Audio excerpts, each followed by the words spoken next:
of Texas. Congresswoman Johnson is the first African American and woman to chair the House Committee on Science, Space, and Technology, and she's the dean of the Texas Congressional Delegation, in addition to serving as dean of the Texas, New Mexico, and Arizona Democratic Congressional Delegation. Congresswoman Johnson is the highest-ranking Texan on the House Transportation and Infrastructure Committee and the first nurse to be elected to the U.S. Congress. Welcome, Congresswoman. Thank you very much, and thank you for having me.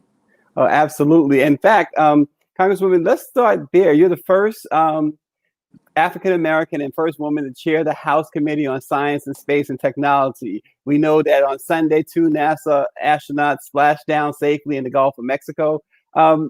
Why is that important right now? I think it's extraordinarily important because we have not had that happen for quite a while. And most of the activity went to one of the provinces, Russia.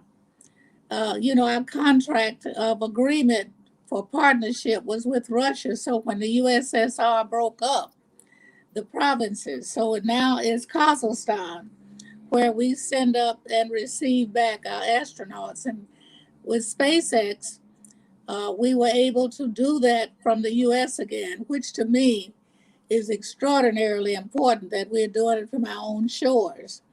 I've seen them go up and come back both places, both in Florida as well as in Kazakhstan.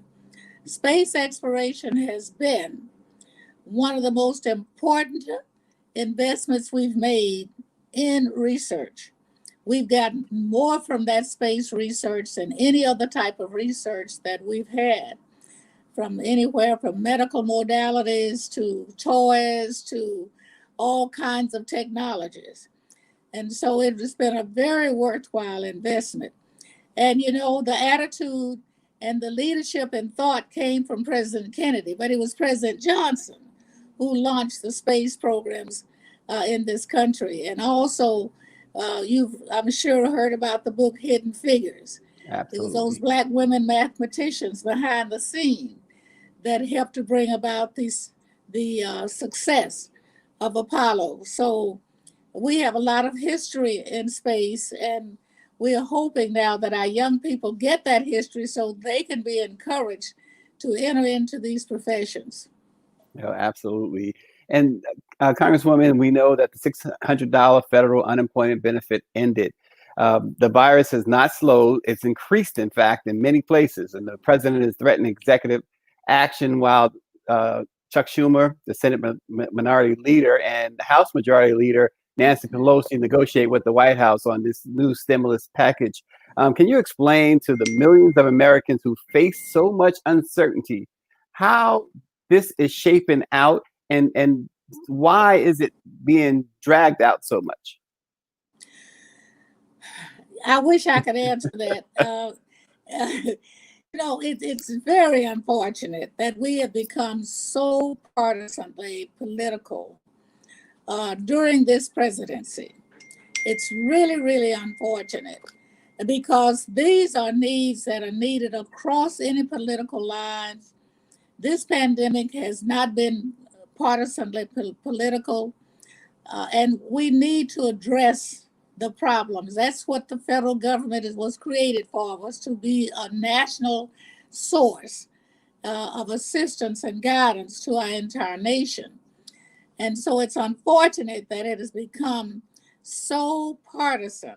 And frankly, it seems to me there's also an income line that the Republicans are looking out for the rich and the Democrats are looking out for the working people. That's unfortunate. We need interest on both sides.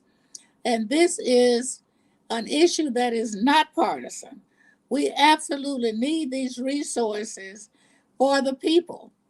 And, unfortunately, the people most in need are the minorities in this country because they are most vulnerable. And the reason why they are most vulnerable, they live in the least healthy communities. They have least access to healthy food or clean water.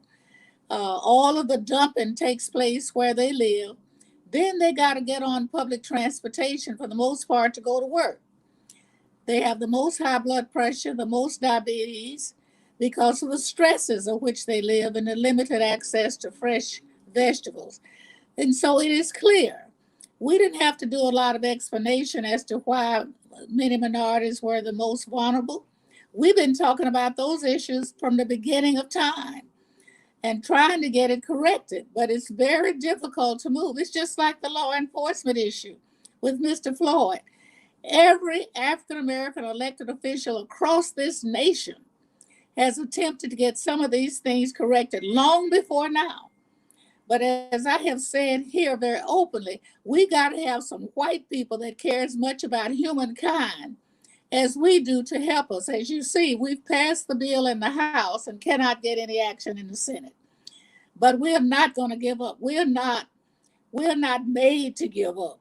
If we give up, then we'd still be in slavery.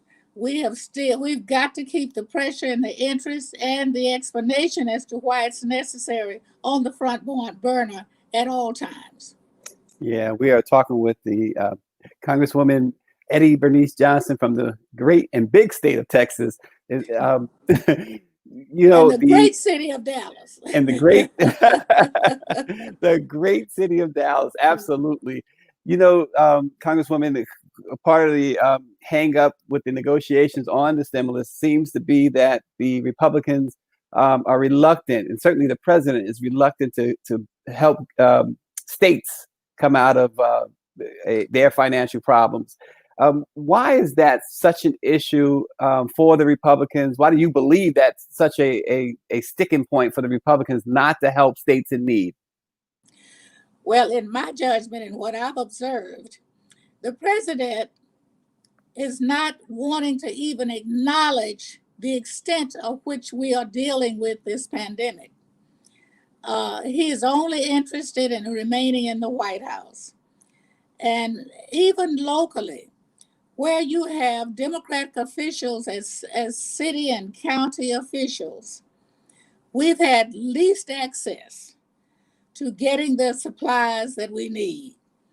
I've had to be on the telephone day and night trying to look around the world looking for equipment and supplies for our local county hospitals and all that, when we really should not have been forced to do that.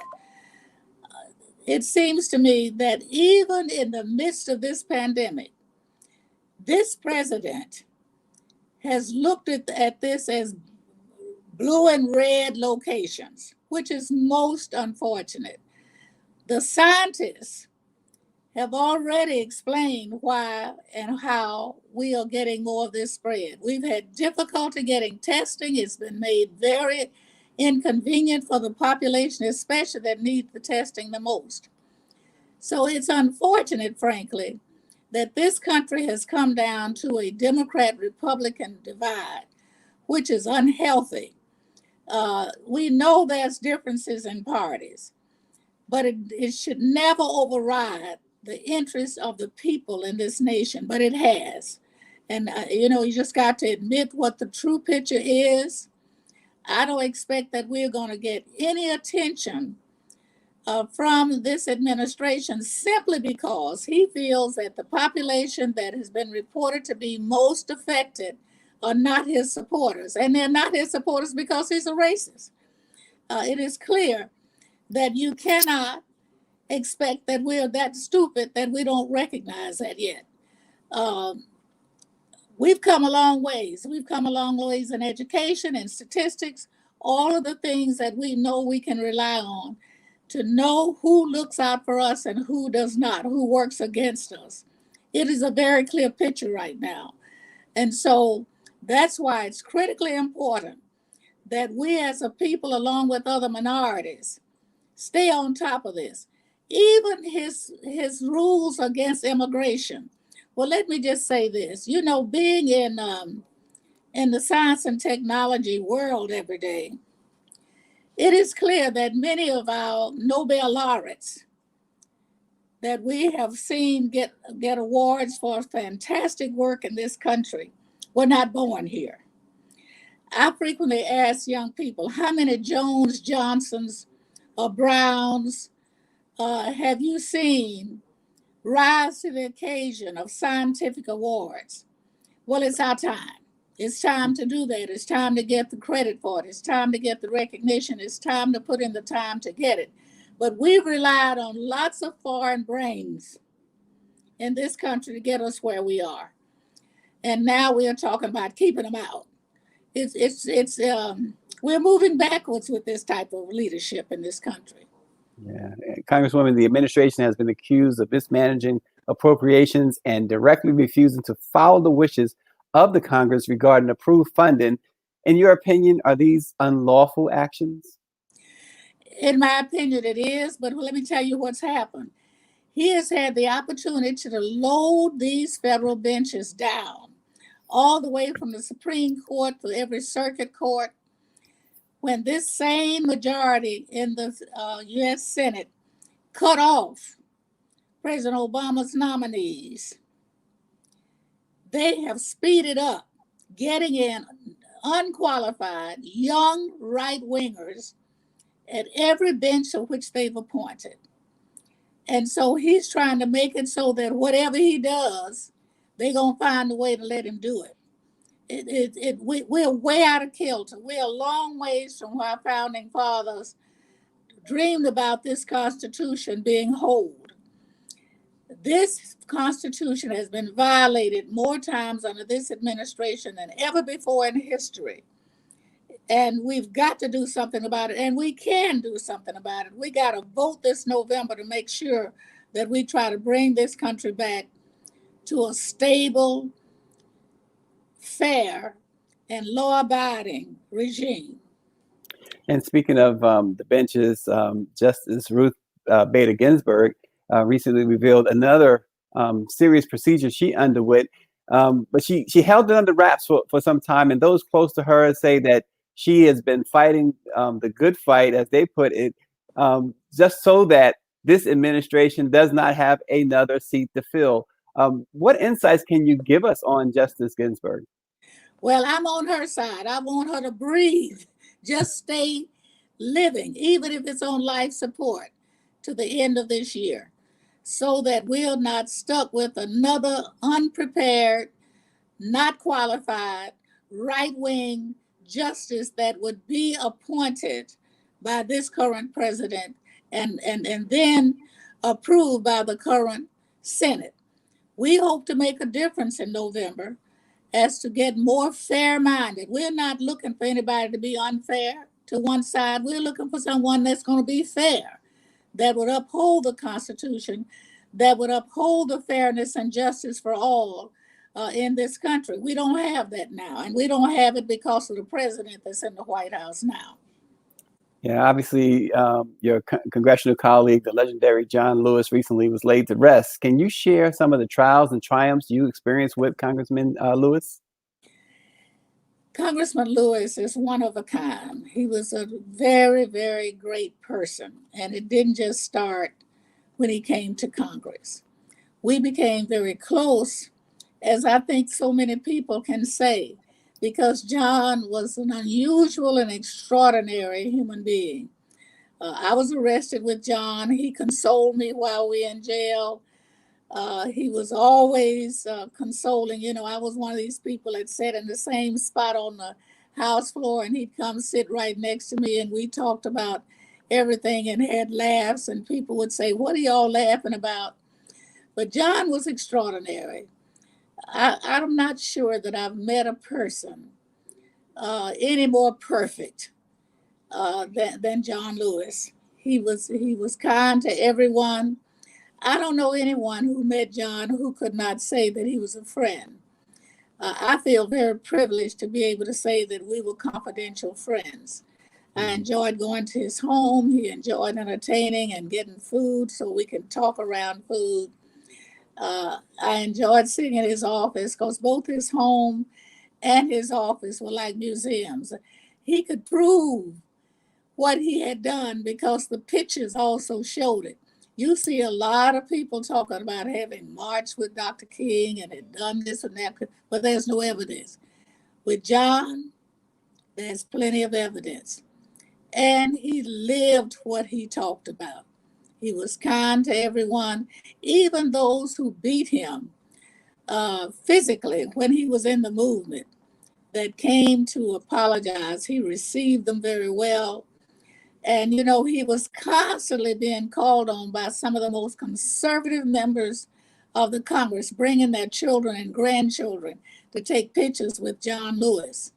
He was that kind of person. He lived the life. Some preach it and some live the sermon. He lived the sermon. And speaking of Congressman Lewis, voting rights, voter suppression, and mail-in voting are obviously under attack. Can you explain what Congress is doing to ensure that Americans are able to have their votes counted and they can do so safely? Yes, as a matter of fact, we have struggled. The last reauthorization of the Voting Rights Act was when I was chair of the Congressional Black Caucus, and it was under the presidency of President Bush. And it was difficult, but we were able to get it done, and for a longer period of time. But the Supreme Court, with some of the leadership of the most right-wing justices, struck down those rights, and we're still now in the process of trying to reestablish through documented evidence the need for the establishment of the supporting of that Voting Rights Act. John was carrying that bill, and I think the best way we can honor his life is to pass it. Now, we've passed it in the House. We've done lots of things in the House, but we cannot get even a conversation with the Senate leadership right now. I have a feeling that all the things that we are passing now, we're going to have to repass, hopefully, if we get a majority in the Senate coming up, because we're close. But we need 4 or 5 more seats in the Senate. I hope we can get them. And if we do, we will see that we take care of the people's business in this nation. Congresswoman, as always, some of our publishers watch these live streams, and one from Arizona, Clovis Campbell from the Arizona Informant, his question is, the president is now talking about postponing elections because of potential voter fraud. He says, please give us your candid thoughts on this. The president is doing whatever he thinks he can do to stay in the White House. It doesn't matter to him whether it's legal, whether it's constitutional, or whether it's fair. We hope to be able to stay on the course that we've always had in electing people in this country. I truly believe that there is absolutely no reason to postpone the election. There's also no reason why we can't make modifications to accommodate the situation and the environment that we're in. We've done that before. We really need voting by mail.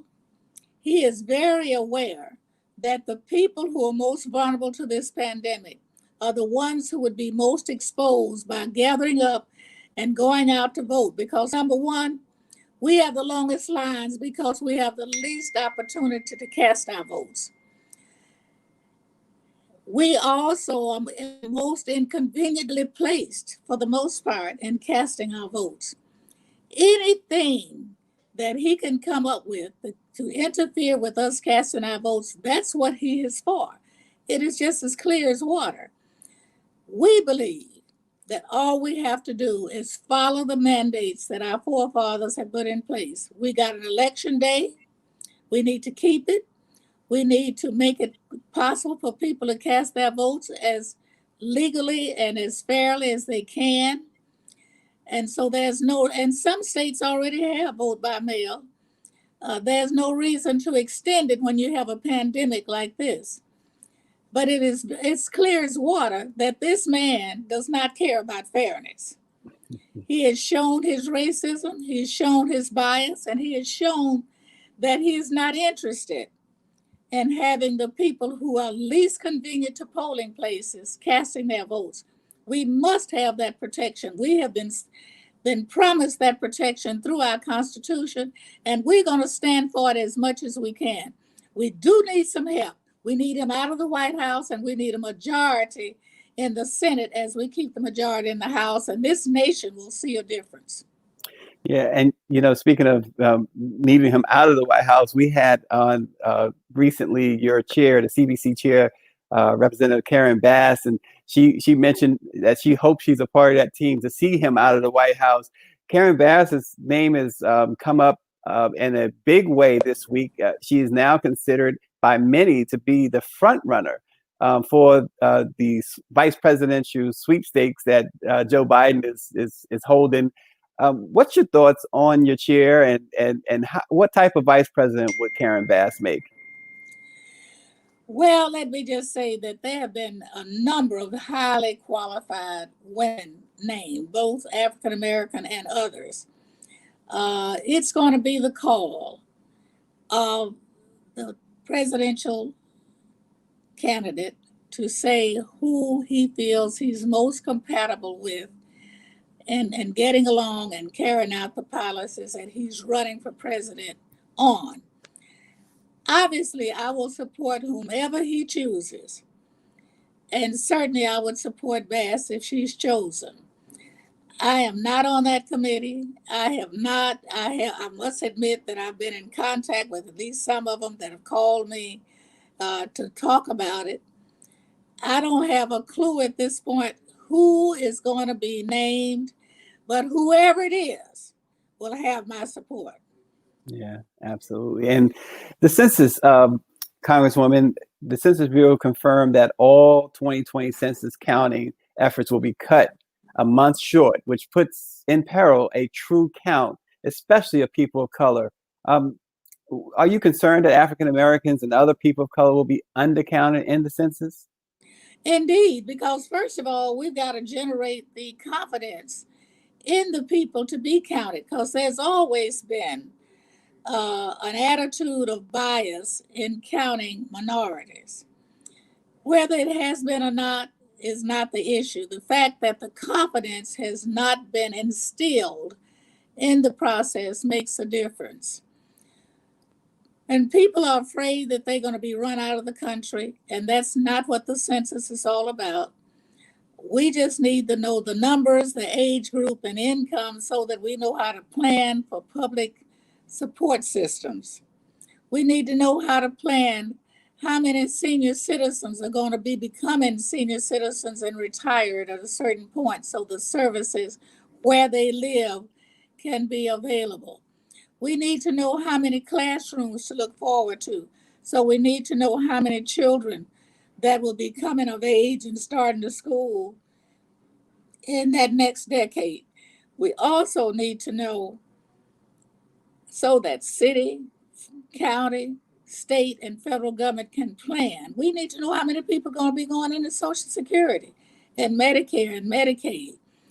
Those are the figures that determine how we budget and how we look into the needs for the people. And that's really what it's about. But the most important thing that many people also notice is redistricting. How do you divide up representative power? And I see more interest in eliminating minorities so that they cannot have that due representation, so that gerrymandering can still go on. And that's really, I see more interest on that than I do on how many classrooms do we need for young children. How many immunizations do you need in a county to make sure that children are immunized before they start the public schools? How many daycare facilities and where do you need them?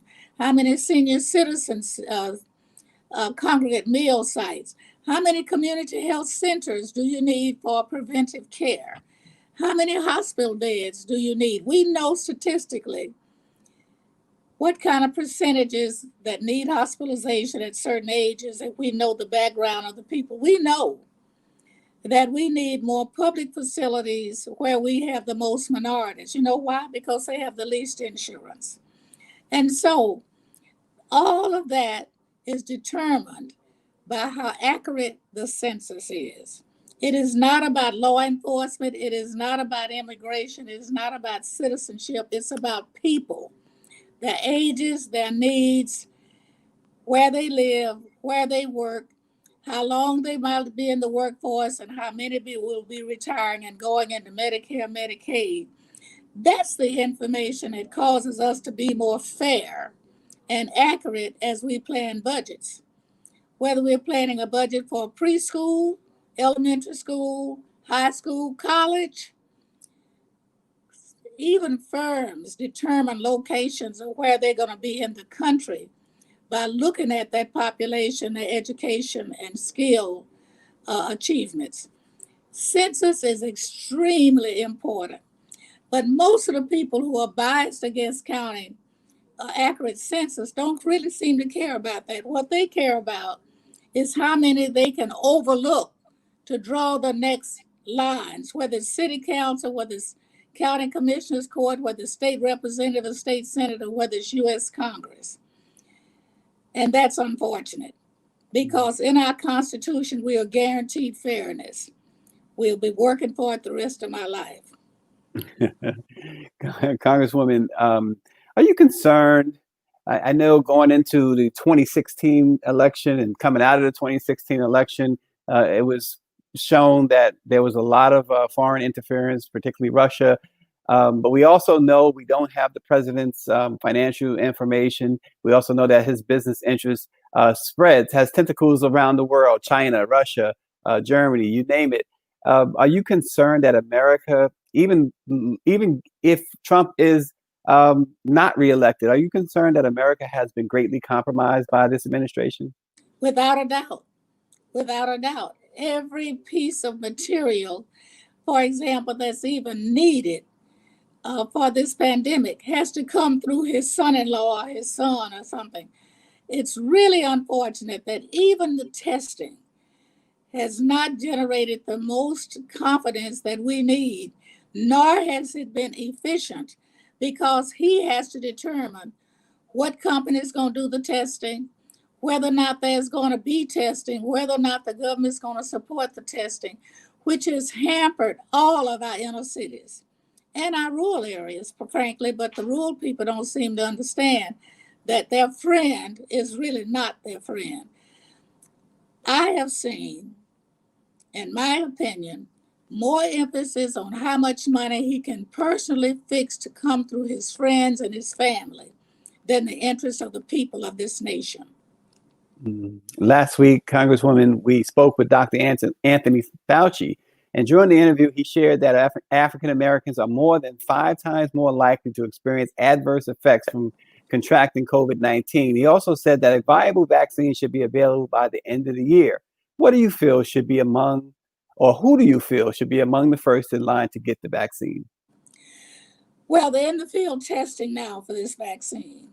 And I'm hoping that when they get the testing done, see, in the past, we've not been the people, for the most part, that have even been invited to be a part of a lot of the field testing.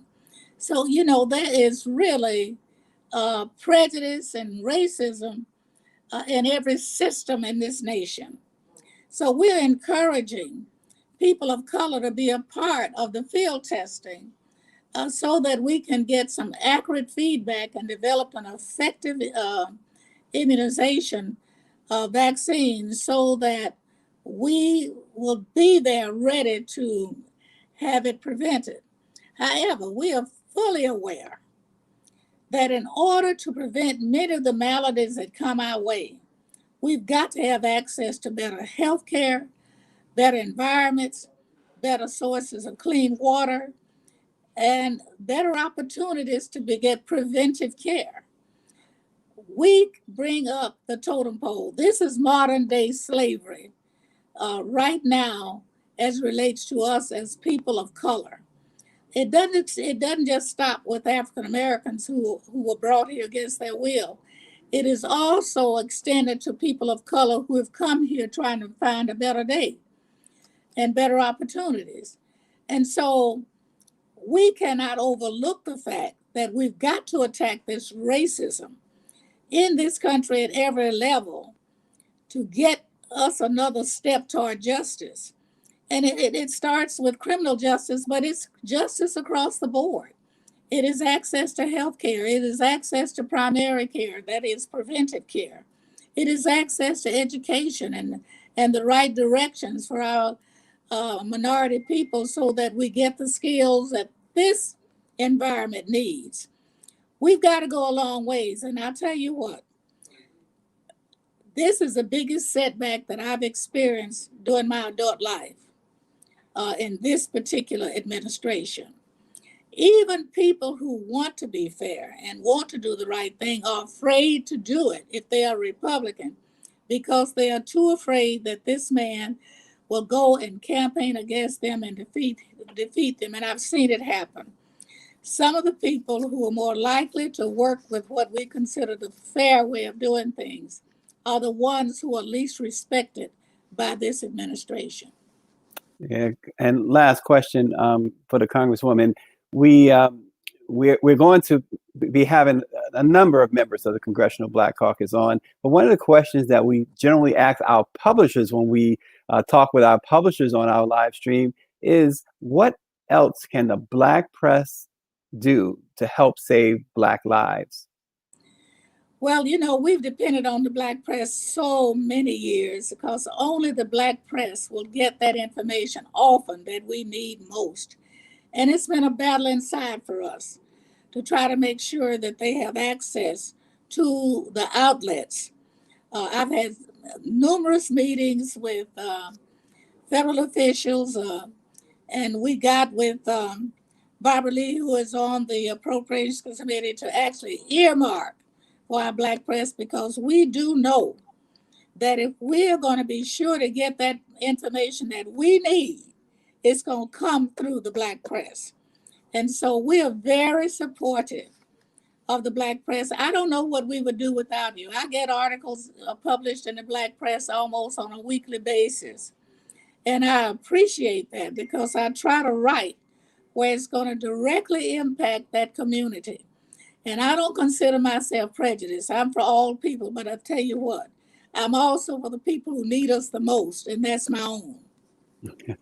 Congresswoman Bernice Johnson from the great state of Texas, we really appreciate you taking out the time from your busy schedule this afternoon. Thank you so much, and we hope to talk to you again. Well, thank you very much, and I appreciate what you do, because without your publications, we would be in the dark. We have so many that only reads them anyway, and that's fine with me. But thank you for what you do. Well, thank you, and everyone, thanks for tuning in. Stay well and stay safe. We'll see you again. Thank you. Thank you very much.